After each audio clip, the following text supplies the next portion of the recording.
6 जून को अधिसूचना सौंप जाएगी। 6 जून को जो है वो कोड ऑफ कंडक्ट जो रूल नियम है हम लोग 6 तारीख के बाद बैठक करेंगे। और आरटीआई से जो खुलासा हुआ है कि आरक्षण के नियम का पालन TRE 1 और TRE 2 में नहीं हुआ, उस पर हम लोग घमासान मचाएंगे। और दूसरी तरफ फर्जीवाड़े पर, डोमिसाइल पर। नमस्कार, आप देख रहे हैं लाइव सीरीज, मैं हूं आपके साथ रोहित। आपको बता दें कि BPSC TRE 3.0 का परीक्षा फिर से 27 जून से लेकर 30 जून के बीच में होना है। अब देखिए, TRE 3.0 परीक्षा को लेकर छात्र नेता ने सरकार को चेतावनी दे दिया और बोल रहे हैं कि 6 तारीख के बाद तमाम जो शिक्षक अभ्यर्थी है वो बैठक करेंगे और अब घमासान होगा। सबसे पहले आप छात्र नेता सौरभ का पूरा बयान सुनिए। बिंदु में है, हम बिहार की जब बात करेंगे तो शिक्षक बहाली के उन सभी विषयों पर जिस विषय पर पेपर लीक हुआ, हजारीबाग से 270 लोगों की गिरफ्तारी हुई, पटना में गिरफ्तारी हुई, और मुख्य सरगना विशाल चौरसिया और विजेंद्र गुप्ता के बयान पर कि पेपर लीक कांड में BPSC के अधिकारियों और कर्मचारियों की भूमिका है, क्योंकि उनके बिना रहते, बिना QR कोड लगे प्रश्न पत्र उन लोगों के पास कैसे चला गया। और जो गिरफ्तारी हुई है और उसके बाद जो आर्थिक अपराध इकाई जांच कर रही है, उस जांच के तहत तक जाने के लिए कई तरह के आधार आप समझ सकते हैं कि जो है सो वहाँ से रूम में, ट्रांजिट रूम में जाने के लिए, इसके बाद जो है बीच में होटल पर से जो है वो क्वेश्चन पेपर निकाल लिया, बिना QR कोड लगे प्रश्न पत्र मुहैया हुए थे। BPSC या आर्थिक अपराध इकाई इस बात की पुष्टि, तो BPSC तो पुष्टि कर ही नहीं रही है। और BPSC के जो नए चेयरमैन बने हैं उनका तो कोई शक्ल भी नहीं देखा है कि कौन है, उनको तो कुछ पता ही नहीं है। तीन बार नोटिस BPSC के अधिकारियों से हुई आर्थिक अपराध की। अब बोल रहे हैं कि हमको कुछ पता नहीं, हो सके सचिव स्तर से पत्राचार हुआ हो। जब आपको पता नहीं है कि इतने बड़े लीक कांड हो गए और इसके दोनों पेपर के TRE 1 और TRE 2 के जांच चल रही है। आपको अभी याद होगा कि TRE 2 में जिस तरह की चीज़ें हुई, 6 to 8 को OMR शीट की कार्बन कॉपी जो ये लोग अंतिम समय में सब्जेक्ट बदल दिए, इतिहास के जगह पर भूगोल, आप पोल साइंस की जगह पर अंग्रेजी, ये बदल कर जो खेल खेले, इसी का नतीजा है कि 6 to 8 का OMR शीट की जो कॉपी है वो दोबारा जांच हो रही है। कोर्ट का आदेश है, माननीय उच्च न्यायालय का आदेश है कि 2 सप्ताह के भीतर ये सब जांच कर लेना है।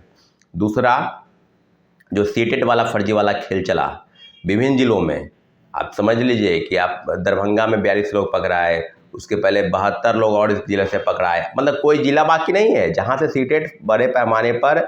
आपको याद होगा इसके पहले दूसरे स्टेट की जो महिलाएं हैं या दूसरे स्टेट के जो पुरुष हैं, उनको कम से कम 150 में 90 नंबर मिनिमम कटअप जो है वो 90 लाना है। और बिहार के महिलाओं को 5% आरक्षण, और SC ST को और OBC को जिस प्रकार के आरक्षण का लाभ है वो बिहार के महिलाओं के साथ साथ बिहार के पुरुषों को भी, वो 60% जो है बिहार के पुरुष का है। यानी कहने का मतलब है कि 60% मार्क्स आपको लाने हैं दूसरे स्टेट के अनरिजर्व को, और बिहार के मेल को भी 60%। उसके अलावा 5% के कैटेगरी के तहत वो रिजर्वेशन का आंकड़ा उसमें मिलता है। सीटेट वाले मामले पर फर्जीवाड़ा हुआ, उसके बाद हम लोगों ने लगातार प्रयास किया कि जो अभ्यर्थी हैं, तो सप्लीमेंट्री रिजल्ट और रिवाइज रिजल्ट की मांग को लेकर हमारे साथी द्वारा एक आवेदन बनाया गया। उस आवेदन की कॉपी अपने पूरे डॉक्यूमेंट के साथ आप जिला में दीजिए। उसके बाद फिर पटना में हम लोग जो है उसको जमा करवाएंगे। सारी चीज़ें हो रही है, बिल्कुल हर जिला से हो रहा है। छात्र अभ्यर्थी जा रहे हैं, आवेदन जमा कर रहे हैं, रिसीविंग ले रहे हैं, बिल्कुल सील और मुहर के साथ। लेकिन हम बात करेंगे कि क्या TRE 3 जो पेपर लीक हुआ, जिस पर जाँच अभी तक नहीं हो पाई है कि सरगना कौन है, यहाँ तक कि BPSC जो 300 लोगों की आप पर गिरफ्तारी हुई, उसको अभी तक नहीं बताया है कि उसका नाम क्या है, पता क्या है। आज जब तक कि महिलाओं और दिव्यांग को कोर्ट से एंटीसिपेटरी बेल भी मिल चुका है साथियों। तो आप समझ लीजिए कि जिस तरह की कार्रवाई हो रही है और जिस तरह का खेल चल रहा है, बिना जांच हुए क्या परीक्षा लेना संभव है?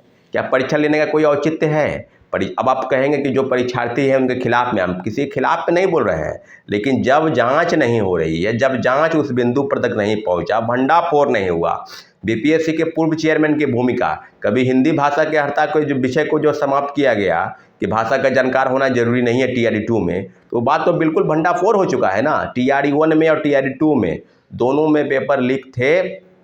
लोगों को प्रश्न पत्र मुहैया कराकर विभिन्न राज्यों के सरगनाओं के साथ, चाहे उत्तर प्रदेश हो, झारखंड हो, उड़ीसा हो, और लगातार राजस्थान से लिंक इसके जुड़ रहे हैं, दिल्ली से लोगों को प्रश्न पत्र मुहैया कराकर 2 दिन पहले ही रटवाकर अब परीक्षा केंद्र पर लाने की जिम्मेदारी शिक्षा माफियाओं की थी और लाया गया। आपको याद होगा इसके पहले कि छपरा, सिवान और गोपालगंज जो सेंटर थे वो आरा, बक्सर थे और लोगों को गोरखपुर, बनारस आदि सेंटरों पर पहुंचाया गया और उनको लाया गया। तो सेटिंग गेटिंग में तो बीपीएससी पहले से ही शामिल रही है। 66वीं पेपर लीक कांड, 108 कटअप चला जाना, हम लोग लगातार चिल्लाते रहे, चीखते रहे, परंतु पेपर रद्द नहीं हुआ।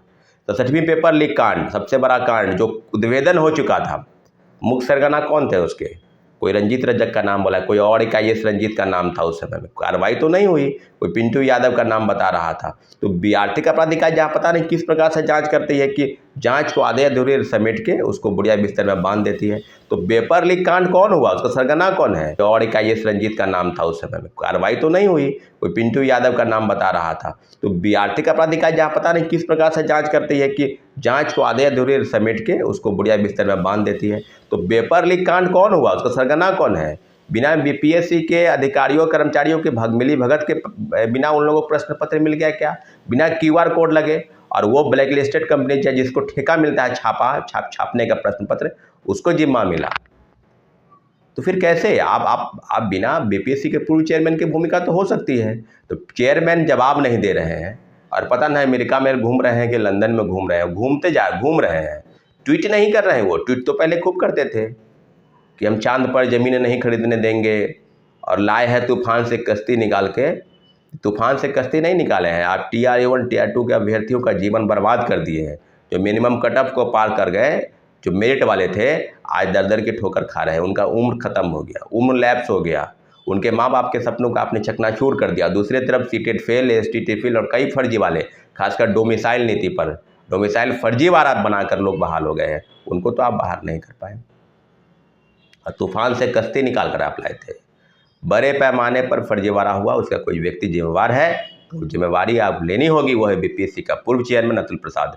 सारे संसाधनों के रहते हुए और जिस प्रकार से छात्रों अभ्यर्थियों के साथ गिरवान सेल में एप्लीकेशन लिया गया और उल्टे उनको डराया गया, धमकाया गया, तो आप समझ लीजिए 6 जून को अधिसूचना समाप्त हो जाएगी। 6 जून को जो है वो कोड ऑफ कंडक्ट जो रूल नियम है निर्वाचन आयोग का, वो समाप्त हो जाएगा। हम लोग 6 तारीख के बाद बैठक करेंगे और RTI से जो खुलासा हुआ है कि आरक्षण के नियम का पालन TRE1 और TRE2 में नहीं हुआ, उस पर हम लोग घमासान मचाएंगे। और दूसरी तरफ फर्जीवाड़े पर, डोमिसाइल पर जो तो अभी आपने देखा जो छात्र नेता सौरभ है, उन्होंने स्पष्ट तौर पर कह दिया है कि पिछली बार जो TRE 3.0 का परीक्षा हुआ, पेपर लीक हुआ, एग्ज़ाम को रद्द करना पड़ा, लेकिन अभी तक उसमें कितने लोगों को पकड़ा गया, निष्पक्षता से उसकी जांच नहीं हो पाई है। लेकिन देखिए दूसरी बार फिर से परीक्षा लिए जाने लगा। उन्होंने कह दिया है कि इस बार अगर कुछ भी होगा तो घमासान होगा। शिक्षक अभ्यर्थी बैठक करने जा रहे हैं। और भी क्या कुछ कहना था छात्र नेता सौरभ का, वो आपने इस वीडियो में देखा है। बस इसी तरह की तमाम खबरों के साथ आप मेरे साथ जुड़े रहें। तब तक धन्यवाद।